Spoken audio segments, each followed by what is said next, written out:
जैसे सिंपली अगर हमारे पास एक क्वेश्चन है, यदि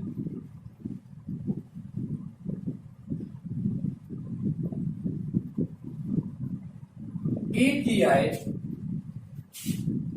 बी से 10% अधिक है तो बी की आय ए से कितने प्रतिशत कम? हमारे पास सिंपल एक क्वेश्चन है कि यदि ए की आय बी से 10% अधिक है तो बी की आय ए से कितना प्रतिशत कम होगी। तो इसको सिंपली देखिए हम कैसे सॉल्व करेंगे। हमारे पास ए है और बी है। कह रहा कि जो ए है वो बी से 10% अधिक आय वाला है, ए की इनकम बी से अधिक है। तो पहले हमको जब बी की इनकम पता रहेगी तभी ना हम ए की इनकम को डिसाइड कर पाएंगे कि 10% बढ़ के कितना हुआ। तो हमको तो बी की इनकम ही नहीं पता है। तो मैंने पहले ही आप लोगों को बताया प्रतिशत में हम जो भी चीजें मानते हैं वो कितना मानते हैं, 100।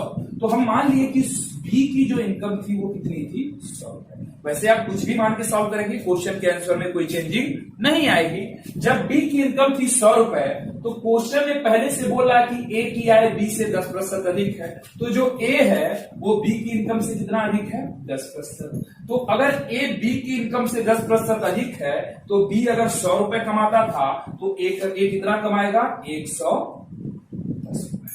यहां से हमने दोनों को डिसाइड कर लिया कि अगर बी 100 रुपए कमाता था तो ए उससे 10% अधिक यानी कि 110 रुपए कमा रहा है। अब क्वेश्चन में क्या कह रहा है कि तो बी की आय ए से कितने प्रतिशत कम है। हमको ये बताना है कि अब बी ए से कितना प्रतिशत कम है। हम देख रहे हैं कि यहाँ पे बी जो है ए से कम है क्योंकि ए के पास तो 110 रुपए है और बी के पास 100 रुपए है। तो यहाँ पे एक छोटा सा काम हम करते हैं। बोल रहा है कि क्वेश्चन में कि बी की आय ए से कितनी प्रतिशत कम है। हम देखेंगे कंपेयर किससे हो रहा है। बी का कंपेयर किससे कर रहा है कि बी की आय किससे कम है, ए से।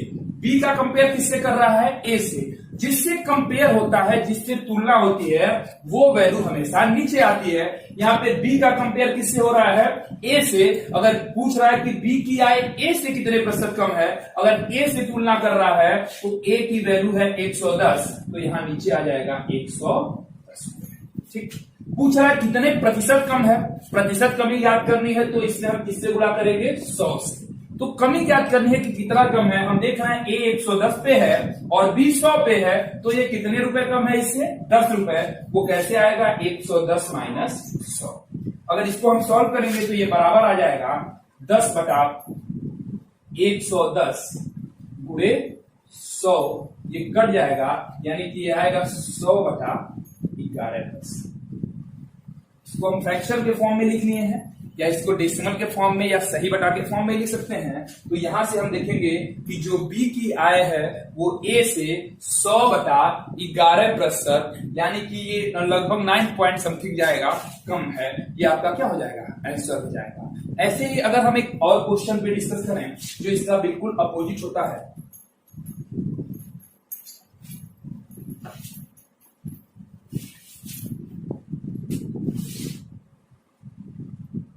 यदि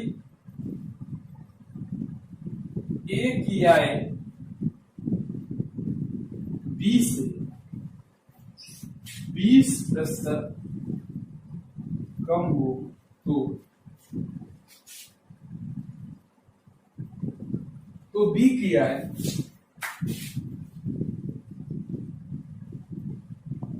ए से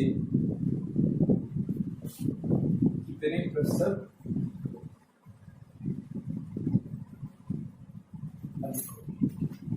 क्वेश्चन में कह रहा है कि यदि ए की आय बी से 20% कम हो तो बी की आय ए से कितने प्रतिशत अधिक होगी। अगर यहाँ पे हम फोकस करें तो यहाँ पे भी 2 पर्सन है, ए है और बी है। बोल रहा है ए की आय कम है किससे, बी से। तो पहले हमको बी का पता रहेगा कितना है, तभी ना उससे हम 20% कम आय रखेंगे किसकी, ए की। तो हमको बी की आय अगर नहीं पता है तो हम मानेंगे कि जो बी की आय है वो कितनी है, 100 रुपए है। अगर बी की आय 100 रुपए है तो ए की उससे 20% कम होगी जब उससे 20% कम होगी तो ए की आय कितनी हो जाएगी, 80 रुपए। तो यहाँ पे हम देख रहे हैं कि अगर बी की आय 100 रुपए थी तो ए की आय कितनी है, 80 रुपए। अब आगे क्वेश्चन में क्या कर रहा है, आगे कर रहा है तो बी की आय ए से कितनी प्रतिशत अधिक है, पूछ रहा है कि ये जो बी है वो ए से कितना प्रतिशत अधिक है।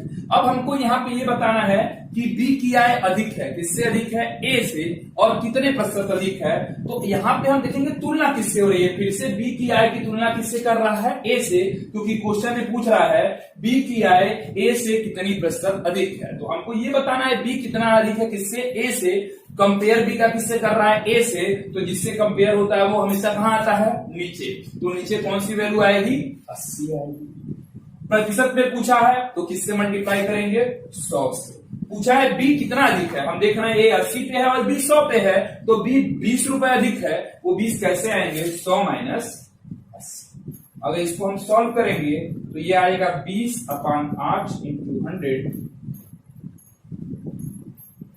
ये आ गया आपका 25%। यानी कि जो बी है वो ए से कितना अधिक है, 25% अधिक है। ये हमारा क्या हो जाएगा, आंसर। तो सिंपली हम देख रहे हैं कि हम 100 के कॉन्सेप्ट से चल रहे हैं, तो सारे क्वेश्चन का आंसर